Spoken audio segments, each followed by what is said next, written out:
What's up, college football fanatics? If you haven't hit that subscribe button yet, now's the perfect time because we're about to dive deep into Josh Pate's playoff predictions and his bold take on Alabama winning the national championship. This is going to be a comprehensive breakdown that you absolutely don't want to miss. So smash that subscribe button, ring the notification bell, and let's get into this analysis. As we spoke about in the news, you got the king of college football. Nobody is more on fire than Josh Pate right now. He's working for ESPN, for On3, most importantly for himself on a brand that he built by himself. Hard work, dedication, right? First of all, congratulations to the man because he's absolutely on fire. And I think it's a testament to the American dream, to be honest.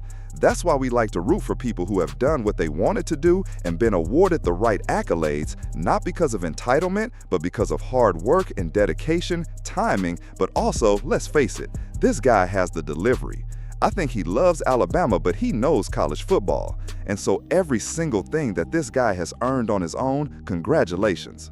So recently he had Alabama winning the SEC championship, right? Beating Texas. And then recently he announced his playoff predictions. I'm sure you saw the show already, but he's picking Alabama to win the title. That's why I was just telling you at the beginning of the show. Everybody right now is saying, oh yeah, this is our season. We're really going to make a run at it. Penn State YouTube channels, Oregon, same thing. Clemson, Boise State, some of these other teams. Realistically, it's not the case. They have a shot. Their best chance is to make the playoffs. I think Alabama, with the team that they have and the roster that they have and the coaches that they have and everybody returning, this is realistic. So when you have somebody of this magnitude that's really probably the best reporter in all of college football, who probably could be the commissioner of college football someday, having him show you that Alabama, at least his pick, is to win the championship, it's very notable. He has Alabama winning the SEC title and then going on in the playoffs beating Ohio State, who would beat Arizona State, beating Texas again. So you would actually, in this scenario, which is interesting, you would get a double dip of Alabama and Texas. And think about this. I don't know if anyone has kind of broken this down, but this is what is interesting in this particular playoff path for Alabama. Josh Pate, this is how much he believes in Alabama. Listen up. He has Alabama beating Texas not once, but twice. Twice. I bet you if you are a Texas fan, you are so mad right now. Not once, but twice. And I think everybody else is so heavy on Texas and Arch Manning. Well, it looks like Pate is heavy on Bama and Ty Simpson. Clearly on the other side, you have Penn State and you have Oregon. Yeah, it might be a little bit of rat poison, but I think he really hasn't sugarcoated anything. He goes to the practices, he was just at the scrimmage, he goes, and I'm buying it. There's a couple things that stand out to me from his playoff predictions.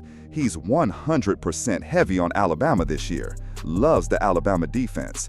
And as we speak about every single day, we talk about the quality of Alabama's depth. And I really think that that will be a major contributor to week one. I'm going to talk about keys of the game, early keys of the game in just a minute.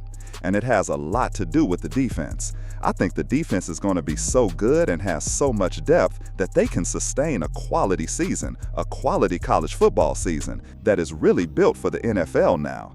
You're talking you have to win 16, 17 games to win the title. There's not a lot of teams in college football that have that type of depth to get there. Alabama does. He has 4 teams clearly from the SEC. The teams are Georgia, Florida, which is interesting, Alabama, and Texas. How are we feeling about Florida? You think Florida's going to be in the top 4 in the SEC? I might disagree with that. I don't know if I agree with the Florida pick. I think Florida will be good. I think Florida will beat some teams, but I don't know about Florida getting into the playoffs. I had them as a top 6 team. They're going to be good. I just don't know about the playoffs. That stood out to me. Look, from what I gather, he's super excited about Penn State and Clemson, and a lot of people are, not just Pate, other people. I am not. I think those teams will be good within their respective conferences. I don't think that Clemson has the overall firepower on offense to really make a run. I get it, their quarterback's good. I like their quarterback, I really do. But I don't know if I'm really going to jump on Clemson.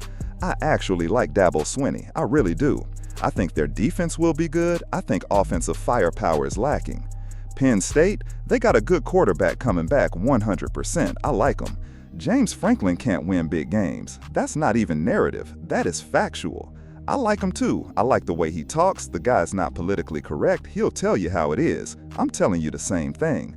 I don't think that he can win big games, and that's just fact. I don't buy Penn State. I'm not buying Clemson. What other teams do I buy within those respective conferences? Good question. I don't know. ACC is mid to me. Mid. The Big Ten, the schedule, the rest of those teams are, come on. Notre Dame and Nebraska. Notre Dame clearly figured out a loophole where they don't have to join a conference. They can play a light schedule, still be featured. I think they'll be pretty good. Will they make the playoffs? Probably. It's designed for a team like Notre Dame to make the playoffs. I don't know. You know how I feel about Notre Dame. I say the same thing about Notre Dame all the time. Nebraska? I don't know. That's a wild one. He clearly knows everything there is to know about college football. I don't know if I'm buying anything from Nebraska. Did you see their head football coach just started his own podcast?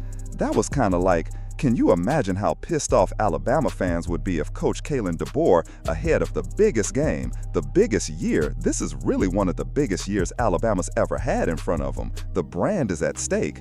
And Matt Rule, the head coach of Nebraska, you know what he's going to do this year? I'm going to start my own podcast, and I'm going to talk about popular culture, and I'm going to talk about Nebraska football. Dude, bro, you have Husker Online, which is a mega YouTube channel, one of the biggest brands that covers college football, and you're going to start your own podcast for your own deal? Look, I think he's very personable. I think he'll have a hell of a podcast. He is pretty interesting to listen to, but bro, you need to be getting ready for the college football season. Nobody cares. Your podcast might be great, and who knows, maybe you get a YouTube plaque or whatever that is. But bro, you are a head football coach of Nebraska football, and you are being paid copious amounts of money to not be on a podcast, but to be winning college football games. Nebraska is an afterthought. It was sad the day the Nebraska football went away. To be starting your own podcast and all that stuff, bro, that is not a good look ahead of the college football season. It's just not. That's just my opinion. You imagine Coach Kalen DeBoer's like, yeah, we're getting ready for Florida State and we're on the road, we're looking forward to it, but you know what? I want to talk some popular culture with you. I want to talk some other headlines out there. You can watch my own podcast. We'd be like, what? That was not a good look. Boise State and Arizona State, I don't know. Maybe you had to include two teams from the West in here. Will Arizona State, will lightning strike twice for those guys? I love their head football coach. I don't know. Who's tops in the Big 12? Your guess is as good as mine right now. There's usually like a 5-horse race in there. Boise State? I mean, either them or UNLV, right? You know what I also noticed within his playoff tree is he doesn't have LSU making the playoffs. I agree with that, which is crazy because our homeboy JD, is he going to shoot up like Josh Pate? Is he the next guy that's the best in college football? Is he like second best? He picked LSU to win the championship. Dude, I don't even have him in a tiny little space. Have you seen LSU's schedule? I think LSU, and this isn't because I cover Alabama football, I just looked at their schedule and I'm like, damn. I agree with Pate on the overall championship. I don't really have a problem with the bracket at all. There's a couple things that kind of jump out to me, but those are just teams in particular. And then LSU not making it, 100% agree with it. So just interesting to look at. To be honest, I like looking at this more than any of the ESPN analysts out there. I don't know why. I like his stuff. He's good. He's the best. SEC football, do you guys see this? Moving to a 9-game SEC schedule. The SEC schedule. This is what's crazy to me. This is coming next year. So the SEC to implement a 9-game conference schedule. All right, guys, what do you think about Josh Pate's bold prediction of Alabama winning it all? Do you agree with his playoff bracket, or do you think he's missing some key teams? Drop your thoughts in the comments below. I want to hear your playoff predictions too. And if you enjoyed this breakdown of Pate's analysis, make sure to give this video a thumbs up, subscribe to the channel if you haven't already, and hit that notification bell so you never miss our college football content. Share this with your friends who are as obsessed with college football as we are. Catch you in the next one.